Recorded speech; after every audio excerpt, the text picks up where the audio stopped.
La Bible nous dit que Dieu nous choisit librement et inconditionnellement, c'est-à-dire son choix n'a rien à voir avec qui nous sommes, avec ce qu'on fait ou ce qu'on va faire ou pas faire, à notre qualité en tant qu'être humain.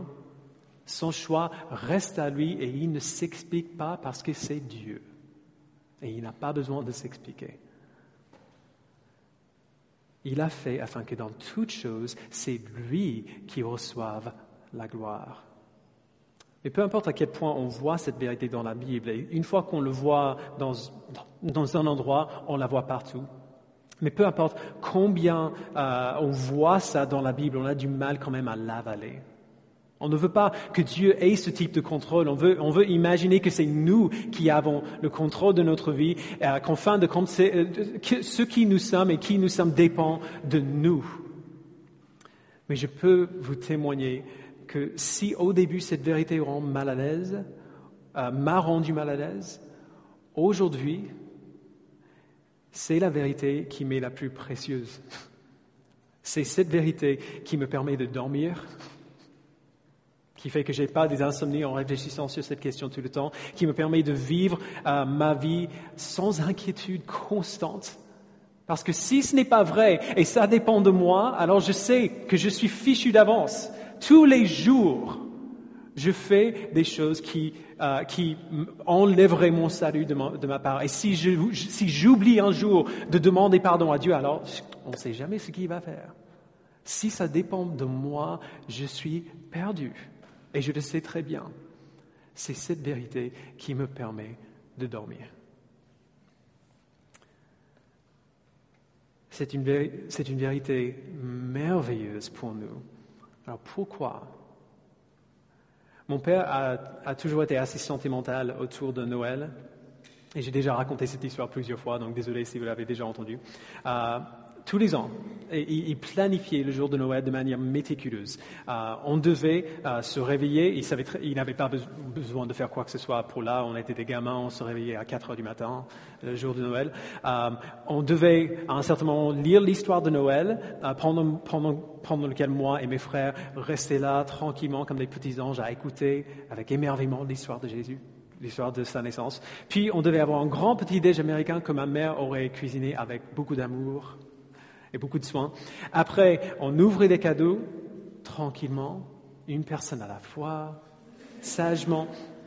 Après, on s'habillait, on allait au ciné l'après-midi, c'était notre truc. Et puis on retournait prendre le dîner ensemble, encore très content d'être là les uns avec les autres en famille. Mon père avait cette idée parfaite de comment ça devait se passer. Et ça ne se passait jamais comme ça. Jamais. Mes frères et moi, on se réveillait tout excités, encore à 4 heures du matin, donc on manquait de sommeil. On se plaignait pendant toute l'histoire de Noël parce que tout ce qu'on voulait, c'était manger pour pouvoir ouvrir des cadeaux, parce qu'on savait qu'on ne pouvait pas ouvrir avant d'avoir mangé. Ma mère mettait 1h30 à s'habiller, après s'être levée à 10 heures, quand même, mettait 1h30 à s'habiller avant de commencer à préparer le petit-déj. Alors, on était impatients et affamés. On ouvrait des cadeaux comme des piranhas qui se battaient pour avoir une grenouille. Genre, c'était la folie totale. On était toujours en retard pour le film parce qu'on n'arrivait pas à s'habiller correctement. Bref, c'était le chaos total. Alors, j'exagère un peu. C'était des journées formidables pour moi, même si maintenant que j'ai un petit enfant, j'imagine que c'était un peu moins drôle pour mes parents. Mais ces journées ne se passaient jamais comme mon père avait prévu, avait pensé dans sa tête. Alors voici la beauté de la souveraineté de Dieu sur le salut. Mon père faisait tout ce qu'il pouvait pour rendre notre Noël parfait, mais il y avait 1 million d'éléments qu'il ne pouvait pas contrôler. Il pouvait faire tout ce qu'il voulait faire, tout ce qu'il pouvait faire pour s'assurer que ça se passe bien. Il y a quand même une tonne de choses qu'il n'arrivait pas à contrôler. Ça n'arrive jamais à Dieu. Ça n'arrive jamais à Dieu. Quand Dieu fait un plan et travaille pour ce plan, il ne lui manque jamais le pouvoir pour l'accomplir. Quand Dieu fait un plan, il le réalise toujours, parce qu'il peut.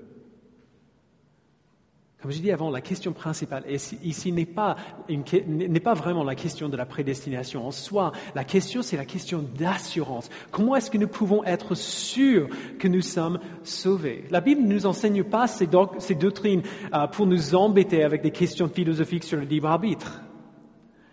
La Bible nous dit ces choses pour que nous soyons sûrs, pour que nous ayons l'assurance que nous sommes sauvés, pour que ceux qui sont sauvés puissent être sûrs qu'ils sont sauvés, parce que notre salut ne dépend pas de manière ultime de nous, mais de Dieu seul, qui est toujours capable d'accomplir ses plans.